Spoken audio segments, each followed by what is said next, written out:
That's a great question. I had a ton of, I think every entrepreneur has to have a good, healthy level of stupidity. There's no other way to put it down there. You have to be so cocky to think that you can do it. Now, I will say that I moved from a place of certainty. There was people when I had my photography business, people knew me as Joshua the photographer.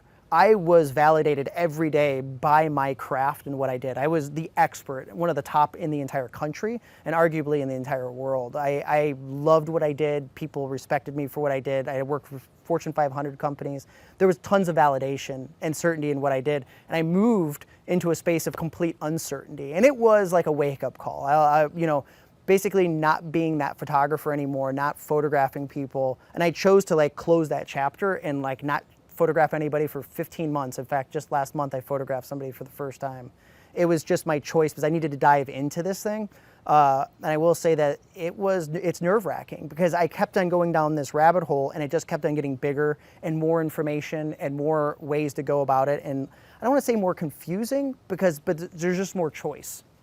And so as when you're a beginner, you just want to absorb it all. Now, on Caitlin's side, I have to show up as like this super confident human being because she has that propensity to have a little bit more scarcity or a little bit more unsure. So I'm like Caitlin's hype man behind the scenes in her business, and I have utter belief that what she's doing can change the world. And so I really show her that. I just don't know how it's getting done.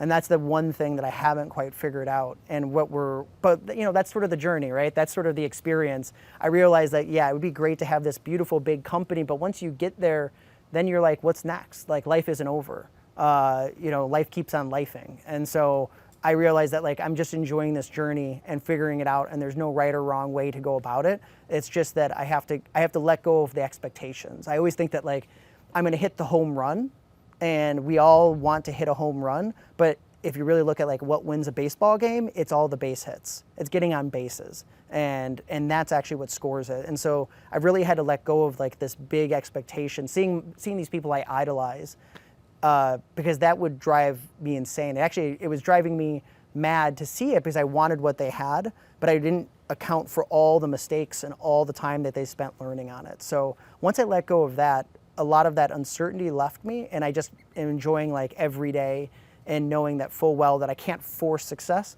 It just has to happen. It's like one person put it really well, is like, you don't earn $1 million, you become a person worthy of earning $1 million. And so I realize it's the person within inside myself that it has to change. And that means that like my habits and what I focus on every day manifests in the person that becomes that person that's successful. And so I'm really focusing on that angle. I mean, I like to say that it's easier than what it looks like.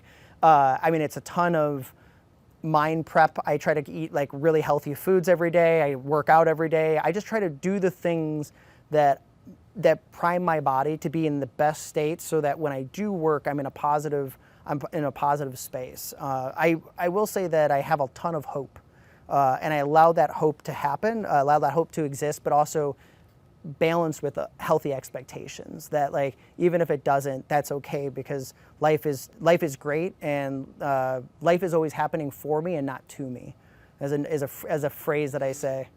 Yeah, it's fascinating. Once I adopted that, life's always happening, for me, not to me. That was really good. Or one of my friends said it this year. We were doing it for New Year's, and it was like our mantra for New Year's, and it was like, life always works out for me all the time. And like, what happens if you just walked around every day seeing that? So every time something bad happens, or like I perceive it to be bad or discomfort, I just say that to myself, that life is always happening for me. And inside that moment of discomfort, there's an opportunity for growth. And so it's really being able to reframe every fall that we have and recognize that it's just one more chance for success. And so like, those things have been really instrumental and helpful in like proceeding through this journey without giving up.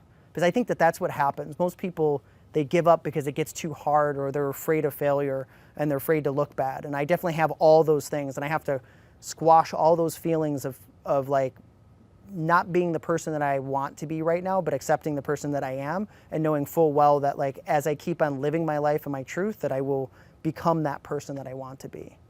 Yeah, I'm like willing and pulling that person to me. So.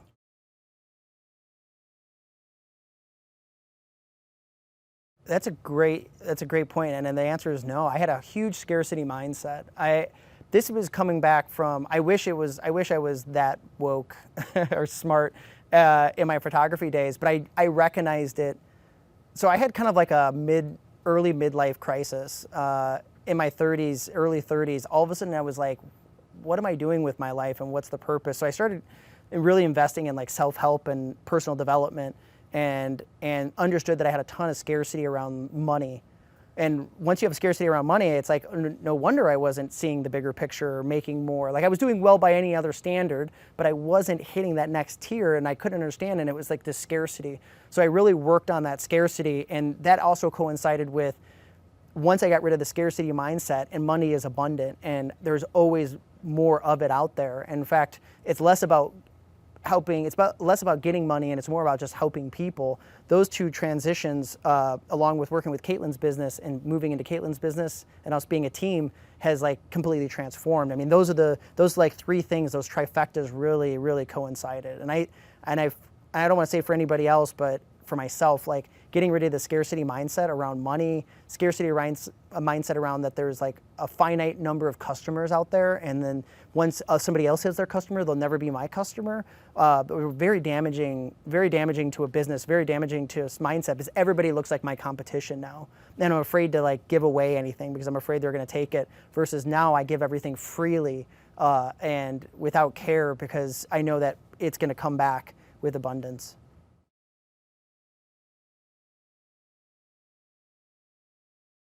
Yeah, so I'll use my wife as an example when you're starting out, and because this is a great story.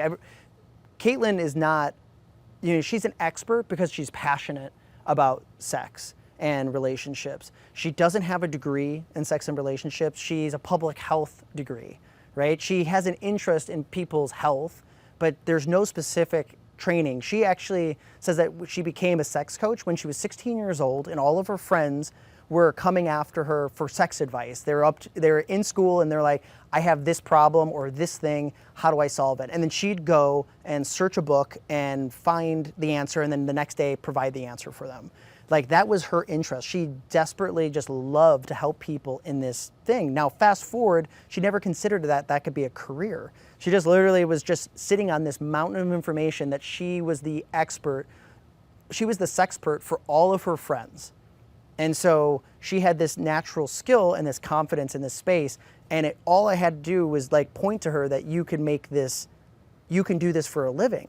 So she holds no degrees in it. She never went to school for any of this stuff. She literally started out in the beginning, and all she had to do was talk to somebody that had a problem, relate to them, and then go find the information, just like she did when she was 16 years old, and then present it to them on the next call. It's like, you're really like a doctor prescribing and figuring out how to help this person. And if you're really passionate about that, anything can happen. Now, I'll say that, what we started, kind of backtracking in there, is you don't have to have the expertise. You can do whatever the heck you want, but you need to get yourself out there, right? You need some way to get clients, and there's no right or wrong way to leverage your expertise.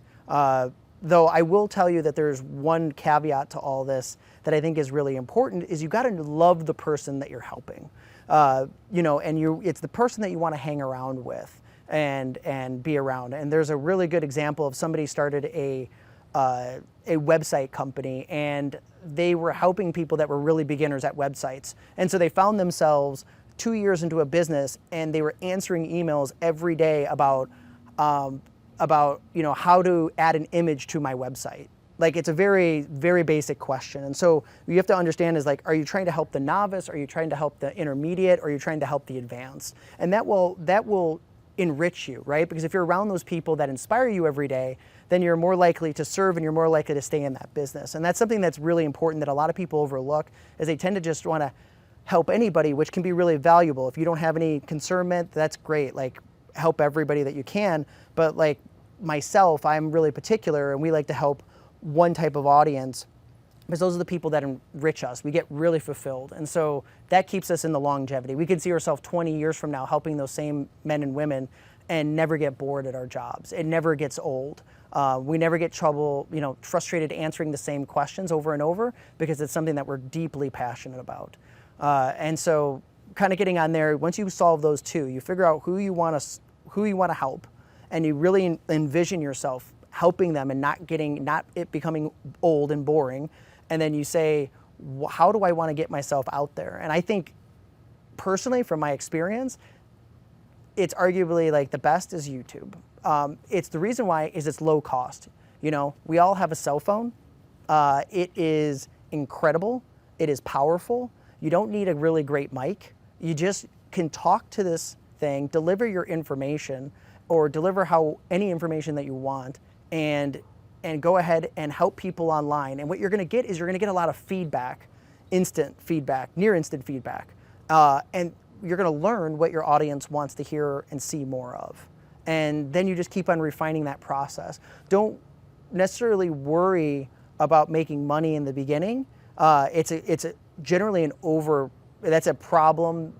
That's a problem that most people do, is they try to make money in the very beginning. What you really want to do is you want to talk to your customer to get familiar with intimately what their problems are before you try to solve their problems. And so once you get a consensus of like what the problem is that they want to get solved, then you can build courses. And I would definitely do info courses, because info courses are just like books. Like you design it one time and you can sell it as many times as you possibly can and for as long as you possibly can.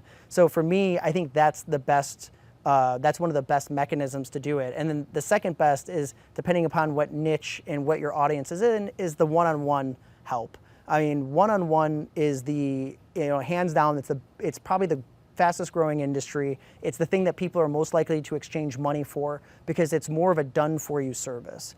I look at info products as, or I have kind of like this tier. A free YouTube video is sort of like pointing to the lake and saying, hey, you can fish there. There's a lake to actually fish. Did you know that? You can fish this lake. And so the person has to do all the work. They have to make the fishing pole, they have to find the lake, they have to get the map, they have to do everything themselves. The second is the info product. The info product walks them up to the lake and says, there's the lake. But the customer still has to do the rest of the work. That's like what an info product really does. The one-on-one coaching is the thing that actually says, I'm going to sit down with you. I'm going to make the fishing rod with you. I'm going to make sure you have the right lure. I'm going to make sure and watch you fish and give you all the techniques of fishing. So that really is the main benefit of high ticket coaching or one-on-one coaching that we see. And so depending upon your niche, where your expertise is at, it's like high ticket because you're going to get a very intimate relationship with them. And then the info product is just helpful because it really is the baseline for getting a lot of people into the awareness of what is possible. That really allows them to do that sort of thing. So it's kind of a 2-for-1.